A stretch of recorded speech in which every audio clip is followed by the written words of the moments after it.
باستجابة أجدادنا زمان بالعمى فينا اليوم بتهجرنا. غزة اتدمرت ما ضلش حاجة.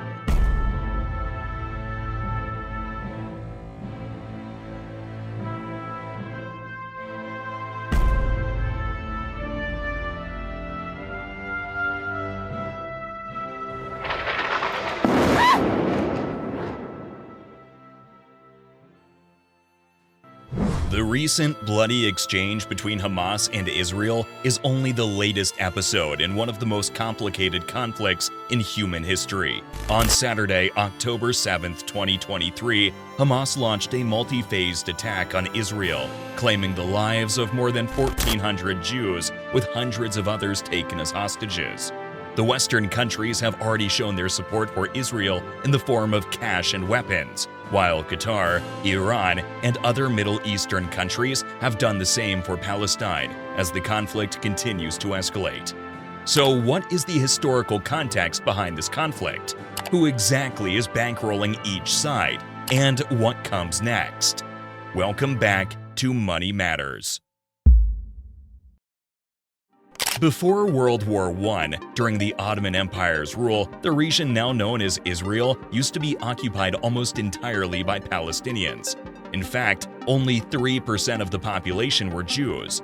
In Jerusalem, however, the population of Christians, Jews, and Muslims was almost equal, and they all lived together in relative peace. However, this was destined to change. With the turn of the 20th century, the Ottoman Empire was beginning to crack. The Jewish people in Europe also started their nationalist movement called Zionism to develop a home in their Holy Land. The movement was backed by the British, who in 1917 issued the Balfour Declaration, promising the establishment of a national home for the Jews in Palestine. Which, when you remember that the Jewish population of Palestine was only 3%, was a bold promise to make. But it didn't stop there.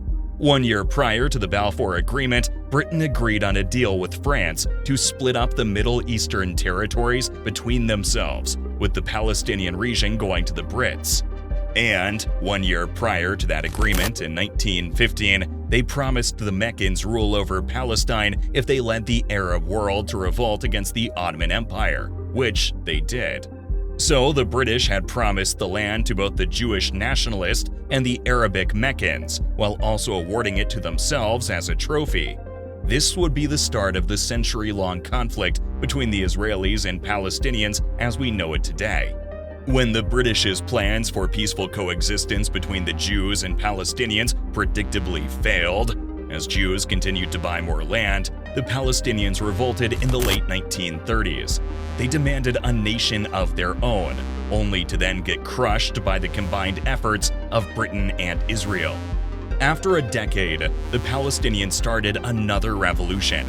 It was at this point that Britain realized that Palestine just wasn't worth all the headaches. So they pulled out of the region and handed the case over to the newly formed UN. The United Nations drew up a plan to share the land 50-50 between the Jews and the Palestinians that would allow two states to be formed. However, the population split in Palestine at the time wasn't 50-50. So they rejected it even though the Jews accepted. This led to a series of wars between Israel and the rest of the Arab world, and a series of increasingly embarrassing defeats for the Palestinians. As the rest of the Arab world dropped out of the conflict, it became a more internal Israeli-Palestinian struggle. Hamas was formed, and Israel continued to build settlements on land designated for the Palestinian people. Their main argument to the UN was that those settlements can't be illegal, because technically speaking, Palestine wasn't recognized as an official state. Since then, the conflict has mostly consisted of Hamas carrying out terrorist attacks on Israel and Israel responding in kind, as well as forcing the Palestinians to live as refugees in an apartheid state. A series of escalations in tension and a lack of understanding is precisely what has led to the 2023 Israel-Hamas war. A region in that much conflict will no doubt struggle to maintain a stable economy. So just how have they been able to wage modern warfare? Where's the support coming from? Many of the Western superpowers are firmly camped in Israel's corner. France, for one, formed the strongest militaristic ties with Israel in their first 20 years of statehood. Although that support has since waned, France and Israel still remain close allies. The same is true for India, and it's said that Israel views India as the most pro-Israel people in the world. In addition to ongoing public support, India also stands as their second most reliable economic partner in Asia and the largest customer of Israeli weapons in the world. Israel makes about $900 million per year from sales to India. Another country in support of Israel is Germany, and given their unfortunate history of anti-Semitism, it's no surprise. The Germans consistently work closely with the Israeli military, both in areas of submarines, anti-tank artillery, and nuclear weapons. And of course, there's the UK. The British support for Israel is well documented, but in the time since the British pulled out of Israel, they've continued supporting them as best they can. They continuously sell weapons, Navy operation systems, ammunition, and armored tanks to the Israelis. The support doesn't exclusively come from the West either. Russia has worked with Israel on a $1 billion project to provide China with military-grade, battle-ready aircraft. Russia also purchases military drones from Israel and has used several of them in its own conflict with Ukraine. But all of these nations pale in comparison to Israel's biggest supporter, the USA. The bond between the US and Israel is one that only seems to get stronger. Currently, President Biden has reassured Israel that they will get US aid to defend themselves from the recent terrorist attacks. That the United States stands with Israel. We'll make sure that they have the help their citizens need and they can continue to defend themselves. Since the U.S. started supporting Israel in 1948, they've provided close to $160 billion in total aid.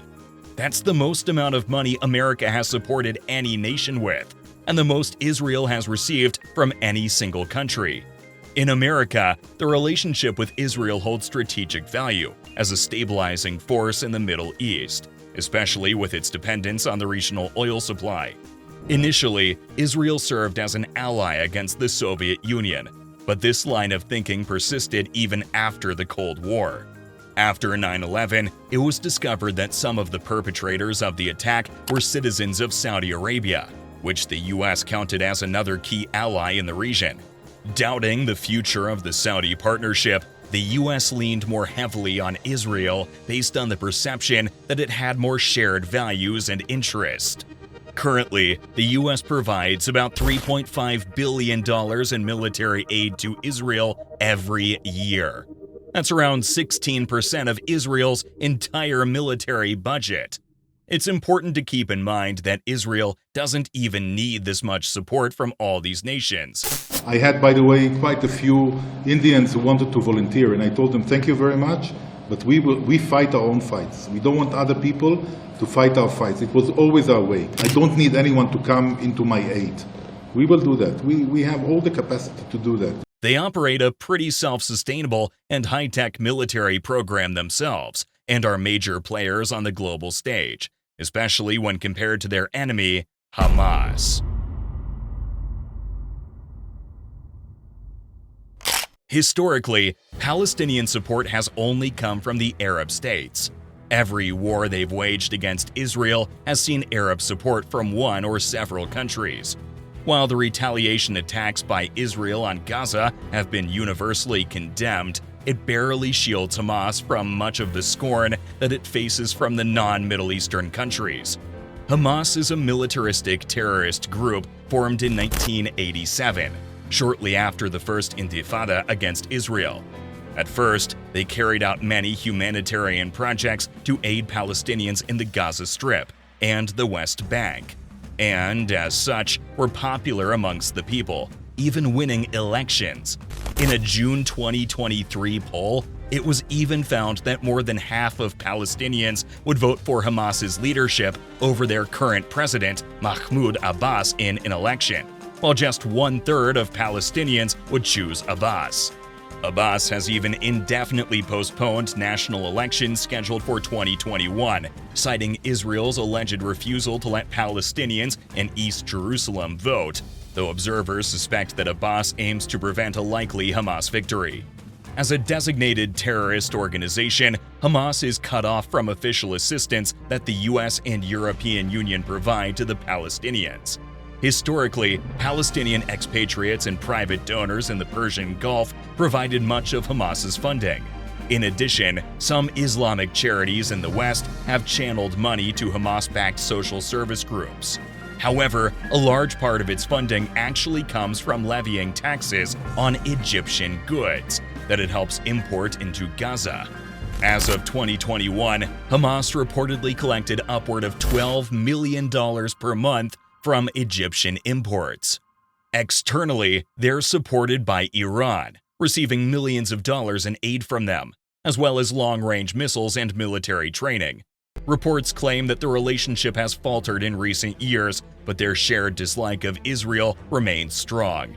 In fact, Iran was quick to praise Hamas's recent assault on Israel and pledged its continuing support for the Palestinian group. Qatar and Turkey are the other well-known allies of Hamas. Qatar has sent financial aid in the billions to Hamas and currently houses their political chief. Turkey also publicly supports and allows travel for Hamas officials. Though Turkish leadership insists it only supports Hamas politically, it has been accused of funding Hamas's terrorism. In addition to those few, Hezbollah, which is a political party and militant group based in Lebanon, also supports Hamas's military operations and has sent missiles of their own into Israel for this ongoing crisis. As the crisis develops, sympathizers of both sides will continue to provide aid for the war effort and the general well-being of the state. The conflict has been ongoing for the best part of a century, and many will argue for much longer. The indisputable fact is that many civilians are dead, and many more will likely die needlessly due to this conflict.